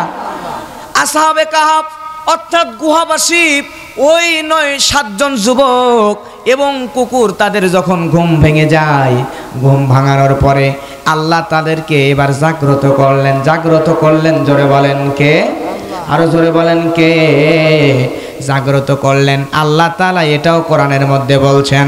আল্লাহ রাব্বুল আলামিন বলেন, ওয়াকাযালিকা বা'আসনাহুম লিয়াতাসাআলু বাইনাহুম। আল্লাহু আকবার। আমি এভাবেই তাদেরকে জাগ্রত করলাম। তারা পরস্পরের মধ্যে জিজ্ঞাসাবাদ করা শুরু করলো। ক্বালা কাইলুম মিনহুম কাম লাবিথতুম। আল্লাহু আকবার। একজন আরেকজনকে বলতেছে, তোমরা বলো তো, তোমরা পরস্পর কতদিন ঘুমাইছিলা? তারা কি জানে নাকি? তারা পরস্পর বলতেছে কতদিন ঘুমাইছিল। একজন কি বলে দেখেন, ক্বালু লাবিসনা ইয়াওমান আও বা'দা ইয়াওম। একজন বলতেছে আমরা একদিন অথবা একদিনের অর্ধেক, আধা দিন ঘুমাইছি। আল্লাহু আকবার। ঘুমাইছে 309 বছর, কিন্তু তারা বলতেছে একদিন অথবা একদিনের অর্ধেক, হয়তো একদিন বা একদিনের অর্ধেক ঘুমাইছি। তখন সঙ্গে সঙ্গে একথা শোনার পরে আরেকজন বলতেছেন ক্বালু রব্বুকুম, বলেন আপনারা বলেন না, ক্বালু রব্বুকুম, সবাই বলেন ক্বালু রব্বুকুম আ'লামু বিমা লাবিথতুম। আল্লাহু আকবার। আমরা যে কতদিন এই জায়গায় অবস্থান করতেছি এটা একজনই জানেন, তিনি আমাদের রব আল্লাহ। প্রিয় ভাইরা আমার, এবারে কি হলো দেখেন, আল্লাহ তাআলা কোরআন মাজিদের মধ্যে বলছেন ফাবআসু আহাদাকুম বিওয়ারিকিকুম হাদিহি ইলাল মাদিনাতি ফালয়ানজুর আইয়ুহা আসকা তুআমান ফালয়াতিকুম বিরিজকিম মিনহু। আল্লাহু আকবার। প্রিয় ভাইরা আমার, এইবার তাদের মধ্যে থেকে সবাই মিলে যখন ঘুম ভেঙে গেল, আচ্ছা বলেন তো 309 বছর ঘুমিয়েছে, ঘুমানোর পর যখন ঘুম ভেঙে গেল এবার পেটের মধ্যে ক্ষুধা আসবে কি আসবে না? পেটের মধ্যে ক্ষুধা লাগছে। তাদের মধ্যে থেকে একজন বলতেছে ক্ষুধা যেহেতু লাগছে তাহলে একটা কাজ করা যাক, ক্ষুধা যেহেতু লাগছে তাহলে তোমরা চলো চলো একটু খাবারের ব্যবস্থা করা যাক, তোমরা এখান থেকে বের হও, বের হওয়ার পরে বাজার থেকে তোমরা একটু খাবার কিনে আনো। আমাদের আসার সময় তো সবার টাকা পয়সা সম্পদগুলো একজনের কাছে জমা দিয়েছিলাম, তারা এক্ষুনি বাজারে পাঠিয়ে দাও। কিন্তু সাবধান সাবধান, সে বাজারে যাবে ঠিকই, কিন্তু বাজারে যাওয়ার পরে তার কাছে এই যে আমরা গুহার মধ্যে লুকায় আছি এই বিষয়টা তার কাছ থেকে যেন আর কেউ ভুলেও জানতে না পারে। তাদের মধ্যে একজনকে বাজারে পাঠিয়ে দিল, দেওয়ার আগে বলতে সাবধান, যাচ্ছ ঠিকই কিন্তু আমরা মুমিন ইমানদার বান্দা, এটা যাতে ভুলে যেও না, খাবার আনবা অবশ্যই হালাল খাবার আনবা, হারাম খাবার যেন আমাদের জন্য নিয়ে আসবা। প্রিয় ভাইয়েরা আমার, যখন তারা চলে গেল ওই জায়গা থেকে, যখন রওনা হয়ে গেল, রওনা হয়ে যাওয়ার পরে এইবার 7 জন গুহাবাসী যুবক, ওই 7 জন যুবকের মধ্যে একজনকে পাঠিয়ে দিল। পাঠিয়ে দেওয়ার পরে এই যুবক যখন গুহা থেকে বের হলো, বের হওয়ার পরে 309 বছর পার হয়ে গেছে, বাইরে ঢুকে বাইরে বের হওয়ার পরে সব তো উল্টা পাল্টা, মাথা ঠিক নাই, সব উল্টা পাল্টা। বাইরে বের হয়ে দেখে এই এলাকা তো আমরা চিনতে পারি না, এই এলাকা তো আমরা চিনতে পারি না। যেখানে ছিল পুকুর ওখানে এখন বাড়ি হয়ে গেছে, যেখানে ছিল বাড়ি ওই জায়গায় পুকুর হয়ে গেছে। সুবহানাল্লাহ বলবেন না? যেখানে বাড়ি ছিল সেখানে পুকুর হয়ে গেছে, যেখানে পুকুর ছিল ওই জায়গায় বাড়ি হয়ে গেছে। তাহলে কি করা যায় চিনতে তো কিছুই পারে না। যুবকটা 309 বছর আগের টাকা নিয়ে গুহা থেকে বের হয়ে চলে গেল। যাওয়ার পরে যদিও কিছুই চিনতে পারে না, হঠাৎ করে যুবক সামনের দিকে লক্ষ্য করে দেখলো একটা দোকান। এই দোকান দেখতে পাওয়ার পরে দোকানের নিকটে গেল। নিকটবর্তী হওয়ার পরে এই যুবক ওই দোকানের সামনে দেখলো বড় বড় বিশাল বড় বড় রুটি ঝোলানো। এই রুটি ঝোলানো দেখার পরে আসহাবে কাফের ওই 7 জনের মধ্যে একজন যুবক রুটিওয়ালা ওই দোকানদারকে বলতেছে, একটা রুটি আমাকে রুটি দেন। সঙ্গে সঙ্গে দোকানদার রুটি প্যাক করিয়া আসহাবে কাফের একজন যুবক ওই যুবকের হাতে দিয়ে দিল। ওই যুবকের হাতের মধ্যে যখন ওই রুটিওয়ালা রুটি দিয়ে দিল, যুবক এবার তার কাছে যেই টাকা ছিল এই টাকাটা নিয়ে ওই দোকানদারের হাতে দিল। দোকানদারের হাতে যখন টাকা দিল, টাকা দেওয়ার পরে দোকানদার টাকা নিয়ে কেবল ঢুকাবে, টাকার দিকে লক্ষ্য করে দেখে আশ্চর্য ব্যাপার, এই টাকা কেমনে দেয়? 309 বছর আগের টাকা দোকানদাররে দিচ্ছে। দোকানদার টাকা দেখার পরে চিন্তিত হয়ে গেল, রুটি নিয়ে চলে যাবে, অমনি ডাক দিয়ে বলতেছে, দাঁড়ান, কে আপনি বলেন? আসহাবে কাফের যুবক মনে করে কাম সারছে রে, মনে হয় আমারে চিনে ফেলছে, বাচ্চার কাছে বলে দিবে, কি করা যায়? সঙ্গে সঙ্গে যুবক চিন্তা করলো, এখন বুদ্ধি একটাই, দৌড় পালানো ছাড়া বুদ্ধি নাই। কারণ এখন যদি এই অবস্থায় আমারে ধরে ফেলে তাহলে তো বাচ্চার কাছে নিয়ে যাবে, প্রাণ বাঁচানো ফরজ, আগে পালাই। যেই না পালানোর প্রস্তুতি নিছে যুবক, দোকানদার বলতে, যুবক দাঁড়ান। যুবককে যেতে দেয় না, আটকা ফেলছে। ফেলার পরে বলতেছে, আপনি আমারে যেই টাকা দিলেন এই টাকা তো আজকের টাকা নয়, এই টাকার মধ্যে বাচ্চা দাকিয়ানুসের ছবি। এই বাচ্চা দাকিয়ানুসের জামানা আজ থেকে 309 বছর আগে পার হয়ে গেছে। 309 বছর আগে ওই বাচ্চা এবং বাচ্চার এই টাকা সহ দুনিয়া থেকে বিদায় নিয়েছে। বাচ্চা জোরে বলেন সুবহানাল্লাহ। 309 বছর আগেই তো এই টাকা অচল হয়ে গেছে। ওই বাচ্চা তো 309 বছর আগে দুনিয়া থেকে বিদায় হয়ে গেছে। তাহলে 309 বছর আগের টাকা পাইলেন কোথায়? আর এই টাকা আমারে দেন কেন? আপনি কে বলেন? যুবক তখন আশ্চর্য হয়ে গেল। যুবক বলে, আরে মিয়া কি কন, পাগল হয়ে গেছেন, মাথা খারাপ নাকি আপনার? আমি তো একটু আগে ঘুমাইছিলাম, ঘুম থেকে উঠে এসে আপনার টাকা দিয়ে রুটি কিনতেছি। 309 বছর মানে এটা কেমনে সম্ভব? যুবক সঙ্গে সঙ্গে বলতেছে, মাথা খারাপ হয়েছে আপনার? দোকানদার বলে, মাথা কি আমার খারাপ হয়েছে নাকি তোমার? এটা এক্ষুনি প্রমাণ হবে। দোকানদার চিল্লাচিল্লি শুরু করে দিল। আশেপাশের দোকানের মানুষগুলো একত্রিত হয়ে গেল। সব মানুষগুলো যখন একত্রিত হয়ে গেল, একত্রিত হয়ে যাওয়ার পরে এইবার সব দোকানদার মিলে একসাথে তারে ধরছে। তুমি তো এই টাকা আনছো, এটা 309 বছর আগের টাকা, তুমি কে? তোমার পরিচয়টা দাও। সঙ্গে সঙ্গে এলাকার মধ্যে গোলযোগ সৃষ্টি হয়ে গেল। খবরটা বাচ্চার কানে চলে গেল। ওই যে মুমিন বাচ্চা বর্তমান সময়ে যে ক্ষমতায়, এই বাচ্চার কানের কাছে যখন চলে গেল, বাচ্চা নিজে তখন ওই আসহাবে কাফের যুবকের কাছে চলে আসলো। আসার পরে বলতেছে, যুবক তুমি বলো, তুমি কি বলতে চাচ্ছ? তুমি টাকা কই ফেলে তোমার ঘটনাটা বলো। যুবক তখন বলতেছে, ও বাচ্চা, হুজুর আমি হলাম আসহাবে কাহাফ, অর্থাৎ ওই গুহাবাসী যুবকদের মধ্যে একজন। আমরা 7 জন যুবক, আজ থেকে 309 বছর আগে আমরা 7 জন যুবক ছিলাম, ইমানদার যুবক। তৎকালীন সময় আমাদের বাচ্চা ছিল দাকিয়ানুস। ওই বাচ্চা নিজের মূর্তি বানায়া আমাদেরকে তার মূর্তির পূজা করতে বলে, কিন্তু আমরা 7 জন যুবক ছিলাম ইমানদার, আমরা নিজের জীবন দিয়ে দেব, কিন্তু ঈমান বিক্রি করব না। সুবহানাল্লাহ। বাচ্চা আমাদেরকে হত্যার সিদ্ধান্ত নিল। আর আমরা 9 জন যুবক ওই বাচ্চার রাজ্য থেকে, রাষ্ট্র থেকে রাতের বেলা পালায়ন করলাম। পালায়ন করার পরে গভীর রাত্রি যখন শেষ হয়ে যাবে, তখন আমরা একটা পাহাড়ের গুহার মধ্যে আত্মগোপন করলাম। ওই পাহাড়ের গুহার মধ্যে আমরা 7 জন মুমিন যুবক ঘুমায়া গিয়েছিলাম। আমাদের সঙ্গে একটা কুকুরও ছিল। আমরা 7 জন যুবক ঘুম থেকে উঠলাম।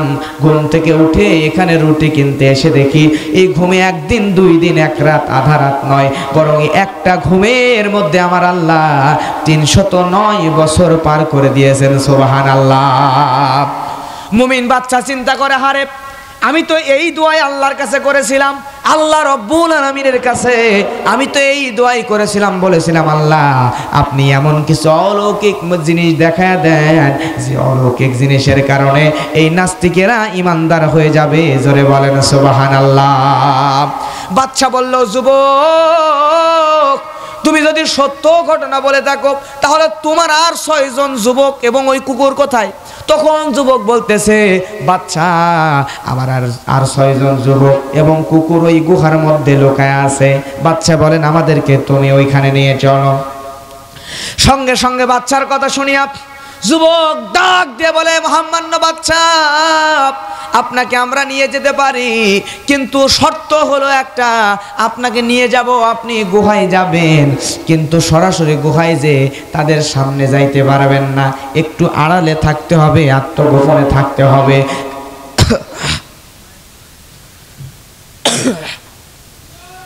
একটুখানি আড়ালে থাকতে হবে। কারণ হলো, একটুখানি আড়ালে যদি আপনি না থাকেন, হঠাৎ করে যদি আপনি গুহার মধ্যে ঢুকে যান, তাহলে গুহার মধ্যে হঠাৎ করে ঢুকে গেলে ওই পাহাড়ের গুহার মধ্যে যে 6 জন যুবক আছে, ভয়ে তো স্ট্রোক করে দিতে পারে। কথা বলেন ঠিক কিনা? তারা তো আর জানে না গুহার মধ্যে কতদিন ঘুমাইছি। আপনাদের দেখে ভয়ে তো স্ট্রোক করে মরে যেতে পারে। কারণ মানুষ যখন হঠাৎ করে আকস্মিক কিছু দেখে, তখন হয় খুব বেশি আনন্দিত হয় অথবা খুব বেশি কষ্ট পায়। কথা বলেন ঠিক কিনা? এই যুবকরা বলতেছে, বাচ্চা আপনাদেরকে একটু আড়ালে থাকতে হবে। বাচ্চা বলল, তাই হবে, আমরা আড়ালে থাকবো। যুবক তখন ওই পাহাড়ের গুহার মধ্যে চলে গেল।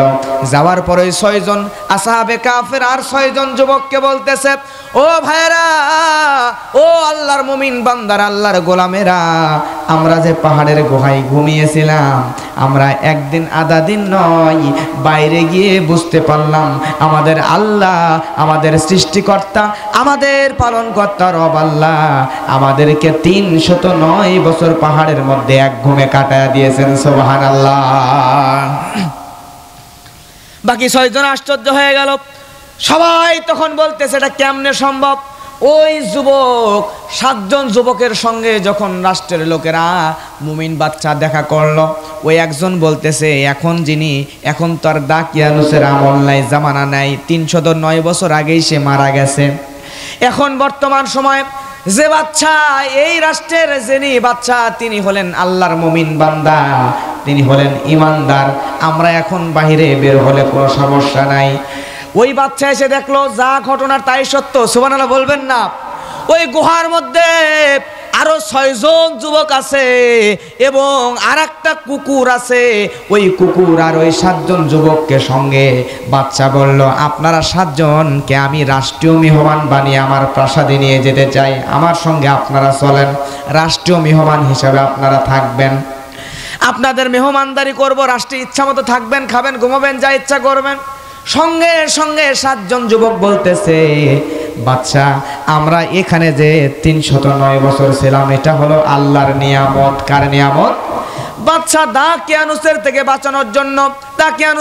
বাঁচানোর জন্য রব্বুল আলামিন আমাদেরকে এই জায়গায় ঘুমানোর ব্যবস্থা করে দিয়েছেন 309 বছর। আল্লাহ যখন আমাদের জীবন বাঁচিয়ে দিয়েছেন, এজন্য আমরা আল্লাহ রব্বুল আলামিনের কাছে শুকরিয়া আদায় করতেছি। আল্লাহ রব্বুল আলামিন মহান মালিকের কাছে শুকরিয়া আদায় করতেছি। কেউ যদি এখন দান করে সেটা করে দিক, এটা বলে দেন। এখন শেষ ওয়াজ তো শেষের দিকে, এখন সমস্যা। স্লিপ যারা দান করবে লিখে দিবেন, লিখে দেন। আমার সময় আছে আর মাত্র 13 মিনিট। 13 মিনিটের মধ্যে কালেকশন, দোয়া, মোনাজাত সব হয়ে যাবে ইনশাআল্লাহ। কষ্ট দিব না। যারা দেবেন লিখে দিবেন, যারা দিচ্ছেন লিখে দেন। মহিলাদের জন্য, সবার জন্য দেওয়া হবে ইনশাআল্লাহ। আপনাদের কষ্ট হয় না তো? আমি বুঝতে পারছি এখন অনেকদের ঘুম চলে আসছে। আমার মনে হয় আপনাদের অভ্যাস নাই প্রতিদিন জাগার, হ্যাঁ, এই জন্য ঘুম চলে আসতেছে। তারপরও কোরআনের মাহফিল, কোরআন শোনার জন্য অভ্যাস করতে হবে। কথা বলেন ঠিক কিনা? আমি যা বলতেছি কোরআন থেকে, হাদিস থেকেই কথাগুলো বলতেছি, বানানো কিস্সা কাহিনী গল্প বলতেছি না। এজন্য এগুলো শোনার অভ্যাস করতে হবে এবং কোরআনকে ভালোবাসবেন যত বেশি, আপনার অন্তরের মধ্যে নূর আল্লাহ তত বেশি পয়দা করে আপনাকে জান্নাতি মানুষ বানিয়ে দিবেন। সুবহানাল্লাহ বলবেন না? প্রিয় ভাইয়েরা আমার, ওই 7 জন যুবককে বাচ্চা যখন অফার করলো আমাদের সঙ্গে প্রাসাদে চলেন, 7 জন যুবক বলতেছে, না না না, আল্লাহ তাআলা তার রহমতে, তার অনুগ্রহে, তার দয়ায় যেহেতু আমাদেরকে বাঁচিয়ে রেখেছে, অতএব আমরা আর এই গুহার মধ্যে থেকে বের হব না, আমরা রাজপ্রাসাদেও যাব না, আমরা এই গুহার মধ্যে বাকি সময়টা ইবাদত করে কাটায় দিতে চাই। সুবহানাল্লাহ। বাচ্চা ওখান থেকে চলে গেল। ওখান থেকে চলে যাওয়ার পরে এই 7 জন যুবক পরের দিন যখন আবার ওই পাহাড়ের গুহার মধ্যে, পরের দিন যখন আবার ঘুমায় গেল, এইবার ঘুমায় যাওয়ার পরে এই 7 জন যুবকের রুহুটাকে আল্লাহ উঠায় নিল। তার মানে 7 জন যুবককে পরের এক ঘুমে আল্লাহ তাআলা মৃত্যু দান করলেন। সুবহানাল্লাহ। 7 জন যুবক যখন মারা গেল, মারা যাওয়ার পরে এই 7 জন যুবকের মৃত্যুর জায়গাটাকে ওই আসহাবে কাহাফ, এই 7 যুবকের ওই বিষয়টাকে স্মরণীয় করে রাখার জন্য তৎকালীন সময়কার মুমিন বাদশাহ ওই পাহাড়ের গুহার মুখের মধ্যে বিশাল বড় একটা পাথর দিয়ে দিলেন। পাথর দিয়ে মুখ আটকিয়ে পাথরের মধ্যে লিখে দিলেন ওই 7 জন যুবক বাদশাহ দাকিয়ানুস, এবং তাদের এই সম্পূর্ণ ঘটনাটা তাদের সামনে রেখে দিলেন। রেখে দিয়ে তাদের 7 জন যুবকের স্মৃতিকে আজও পর্যন্ত স্মৃতিময় করে রাখার জন্য মুমিন বাদশাহ ওই জায়গায়, ওই গুহার পাশেই একটা মসজিদ নির্মাণ করে দিলেন। সুবহানাল্লাহ। তাহলে যখন আজকে আমাদের দেশে মুক্তিযুদ্ধ অনুষ্ঠিত হয়েছিল, এই মুক্তিযুদ্ধে অনেক মানুষ মারা গেছে। আমাদের বিজয় দিবস আছে, আমাদের দেশে আমরা বিজয় দিবস নাম দিয়েছি, স্বাধীনতা দিবস নাম দিয়েছি, মাতৃভাষা দিবস নাম দিয়েছি, কিন্তু এই দিবসগুলোকে উদযাপন করার জন্য উচিত ছিল, আজকে তো বলতে বড়ই লজ্জা লাগে, 14 ফেব্রুয়ারি বলেন তো কি দিবস? জোরে বলেন। বিশ্ব ভালোবাসা দিবস, বিশ্ব বেহায়া দিবস। এই বিশ্ব ভালোবাসা দিবস নামে 14ই ফেব্রুয়ারিটাকে চেনা যায়, আমাদের সমাজে প্রচলিত আছে, অনেকেই এটাকে পালন করে। তো আজকে এই 16ই ডিসেম্বর বিজয় দিবস, 26শে মার্চ স্বাধীনতা দিবস, 21শে মার্চ 21শে ফেব্রুয়ারি মাতৃভাষা দিবস, এই দিবসগুলোতেও যদি বের হন, বের হওয়ার পরে দেখবেন আসলে 16ই ডিসেম্বর নাকি 14ই ডিসেম্বর ভালোবাসা দিবস বোঝার কোনো বুদ্ধি নেই, কথা বলেন ঠিক কিনা? প্রত্যেকটা দিবসে যুবক আর যুবতীগুলা ওই 14ই ফেব্রুয়ারির মতো হাত ধরে ঘুরে বেড়ায়, দিবসগুলোকে কলঙ্কিত করে। আর আমাদের দেশে দিবসগুলোকে উদযাপন করার উচিত ছিল কোরআনের মাহফিল দিয়া, তাফসিরুল কোরআন মাহফিল দিয়া, এবং এই শহীদদের এই স্মৃতিগুলোকে মানুষদের সামনে আজীবন ধরে রাখার জন্য মসজিদ নির্মাণ করে দেওয়া উচিত ছিল। কিন্তু আজকে আফসোস লাগে যে বাংলা ভাষার জন্য আন্দোলন করে আমার দেশের মানুষগুলা জীবন দিল, আমার ভাই রফিক, বরকত, সালাম শহীদ হয়ে গেল, সেই বাংলা ভাষাকে বাদ দিয়া আজকে এই দিবসগুলোর দিনে আমরা ইংরেজি আর হিন্দি ডিজে গান দিয়ে উদযাপন করে, কথা বলেন ঠিক কিনা? প্রিয় ভাইরা, এগুলো আমাদের সাবধান হওয়া দরকার।